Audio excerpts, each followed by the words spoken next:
হাসরের ময়দান যেদিন শুরু হয়ে যাবে, জিবরাইল আলাইহিস সালাতু ওয়াস সালাম পড়বে আমার নবীকে জাগ্রত করে উঠাইবে। আমার নবী ওঠার পর করে বলবে, জিবরাইল রে, আমার কি সর্বশেষ উঠাইছ? আমার উম্মতরে কি উঠাইয়া জাহান্নামে দিয়া দিছ রে জিবরাইল। জিবরাইল চিন্তা করে দেখে এই মুহূর্তে যদি আমার নবীকে সত্য ঘটনা না শোনানো হয় গো, উম্মতের জন্য নবী তো বেকল পাড়া পাগল পাড়া হয়ে যাবে। এই জন্য নবী বারবার বলতেছে, এ জিবরাইল তুমি কি আমারে অনেক পরে উঠাইছো? আমার উম্মত কি উঠে গেছে? আমার উম্মতদেরকে উঠা তুমি কি জাহান্নামে দিয়ে দিছো? আমার আল্লাহ কি জাহান্নাম দিয়ে দিছে? আমি তো আমার উম্মতের ধারণাই বাঁচবো না, আমি আমার উম্মতের চিন্তায় মগ্ন, আমার উম্মতদেরকে জাহান্নাম দিয়ে দিছো রে জিবরাইল। জিবরাইল বলতেছে, ইয়া রাসূলুল্লাহ, নবী গো, আপনার উম্মত তো এখনো ওঠে নাই, কাউকে তো এখনো পর্যন্ত ওঠানো হয় নাই গো নবী। আপনি নবীর এই সর্বপ্রথম উঠাইলাম, তারপরে অন্যান্য পয়গম্বররা উঠবে, সর্বশেষে আপনার উম্মতদেরকে ওঠানো হবে। ইয়া রাসূলুল্লাহ, চিন্তায় মগ্ন হইন না গো, আপনার উম্মতদেরকে এখনো ওঠানো হয় নাই। নবী আমার ডাক দিয়ে কয়, জিবরাইল 63 সাল মোবারক দুনিয়ায় আমার উম্মতের জন্য কানলাম, দুনিয়ায় যাইবার আগে উম্মতের জন্য উম্মতের ব্যথায় ব্যথিত হইলাম। আজকে আমি 29 বছর আমি কিয়ামতের পরে হাসর ময়দানে আমার উম্মতের অপেক্ষায় রহিলাম। যদি না উম্মত পাগল পাড়া হয়ে যায়, চিন্তায় মগ্ন হয়ে যায়, কাউকে সহায়ক পাবে না রে জিবরাইল। আমি নবী তো তাদের কাঙ্গাল, আমার উম্মতের যদি আমি পার না করি, আমি সুপারিশ না করি, তাইলে তো আমার কোনো উপায়, আমার উম্মতের তো কোনো উপায় থাকবে না। কে করবে তাদের চিন্তা? আমার আল্লাহ যখন হাকিম আহকামুল হাকিম হয়ে বিচার শুরু করবেন, ওই বিচারের সময় আমার আল্লাহ ডাক দিয়া কই, বন্ধু গো, ও বন্ধু, হাসরের ময়দানের বিচারের কার্যক্রম তো আমি আল্লাহ শুরু করে দিলাম। এবার আমার নবী একটা ডাক দিয়া কই, আল্লাহ গো, আমার উম্মতের যদি জান্নাত না দেয়, আমি নবী জান্নাতে যাব না। আল্লাহ ডাক দিয়া কয়, বন্ধু,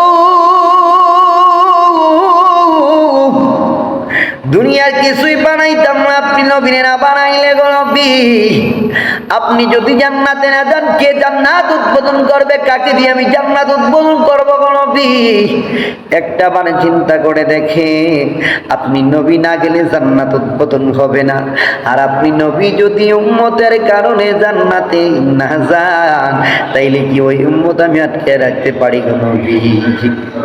আল্লাহ নবী ডাক দিয়া কই, নবী আমার চিন্তায় মগ্ন উম্মতের জন্য গো। আমার নবী ডাক দিয়া বলে, ও আল্লাহ, আমার উম্মতের জন্য জান্নাত চাই। আল্লাহ ডাক দিয়া কই, বন্ধু, ওয়ালা সাওফা ইউতিকা রাব্বুকা ফাতারদা, এই কথা তো আমি আল্লাহ আপনার জন্য বলেছি। وما أرسلناك إلا رحمة للعالمين, কারো শানে নাজিল করে নেই, আপনার শানে নাজিল করেছি গো নবী। আপনি নবী, আমি আল্লাহর হুকুম, আমি আহকামুল হাকিমিন, আমার হুকুম যদি মরে, তাইলেও আমি আল্লাহর জাতের কসমে নষ্ট আঘাত পড়বে। সেজন্য আল্লাহর জাতে যাতে আঘাত না পড়ে, আমি আপনার উম্মতদেরকে জাহান্নাম দিয়ে দিলাম। আবার আমার সাল্লাল্লাহু রাহমাতাল লিল আলামিন ওয়াশফাতু শাফা, নবী গো, আপনাকে সুপারিশের সুযোগ দিলাম। এবার আপনি আপনার কোন কোন উম্মতের জন্য সুপারিশ করবেন? আমি আল্লাহ রহমানুর রহিম, দয়ালু হইয়া গো আপনার উম্মতদেরকে ক্ষমা করে জান্নাতে দিয়ে দিব। সুবহানাল্লাহ। নবী আমার সিজদায় পড়ে উম্মতি উম্মতি বলে কান্দে। আল্লাহ ডাক দিয়া বলে, এরপর আছে কে মুহাম্মদ, হে নবী, আপনি মাথা উঠান, মাথা উঠান, আপনার উম্মতের জন্য কি চান, কেমনে চান গো নবী? এই দুসরের ময়দানটা এমন কঠিন ময়দান, সবাই তাকায় থাকবে আমার নবীর দিকে, আমার নবী তাকায় থাকবে উম্মতের দিকে। আমার আল্লাহ কই তোমরা জানো নি এই কঠিন মুসিবতের সময় নবী উম্মতদেরকে এত ভালোবাসে গো। আমার বন্ধু তাকায় থাকবে উম্মতের দিকে, উম্মত তাকায় থাকবে বন্ধুর দিকে।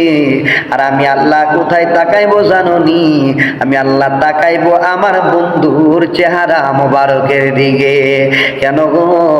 আমার দুনিয়ার সব কিছুই যদি শেষ হয়ে যায় সমস্যা নাই, আমার বন্ধুর চেহারা মোবারক যেন মলিন না হয়। এই জন্য নবী আমার ডাক দিয়ে বলে উম্মতেরা রে, তোদের জন্য আমি আছি, আনা লাগা আমার কাছে আসো, আমি নবী সুপারিশ করে তোমাদেরকে জান্নাতে নিব। এবার নবী সুপারিশ কাদের জন্য? আবু বকর তো নবীর উম্মত, ওমর তো নবীর উম্মত, উসমান ও নবীর উম্মত, আলীও নবীর উম্মত। নবী আমার ডাক দিয়া কয় আল্লাহ, আবু বকর, ওমর, উসমান, আলী তারা আমার উম্মত, তাদের জন্য আমার কোনো আফসোস নাই, তাদের জন্য আমার কোনো টেনশন নাই। আমার ওই সব উম্মতদেরকে তুমি মাফ করে দাও যাদেরকে তুমি জাহান্নামের আগুন দিয়ে দিয়েছো, সইতে পারবে না, সহ্য করতে পারবে না। আমার উম্মতের গায়ে যদি জাহান্নামের আগুন লাগে আমি নবী সইতে পারবো না।